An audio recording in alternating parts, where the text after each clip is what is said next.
ఏమైంది నిహారిక? నువ్వు ఈ ఇంట్లో ఉండొద్దు.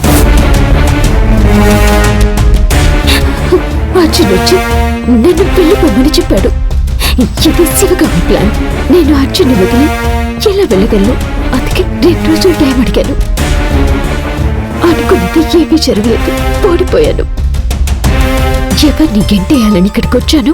ఆ శివగామి ముందే మళ్ళీ మళ్ళీ ఓడిపోయాను నేను. మెల్లగా మాట్లాడు, ఎవరైనా వింటే ప్రమాదం. ఇప్పుడు ఇల్లు వదిలిపెట్టి ఎలా వెళ్ళాలి? నువ్వు ఇద్దరి మధ్య డిస్టెన్స్ మెయింటైన్ చేస్తున్నావు అనుకున్నాను.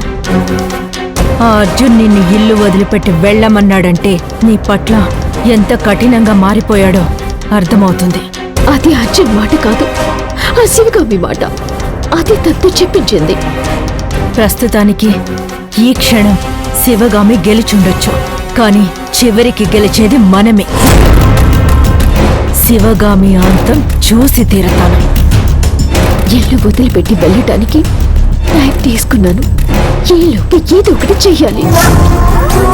అందరినీ అంతం చేయాలి. దిక్కు లేకుండా శివగామి రోడ్డు మీద పట్టం కూడా చూడాలి.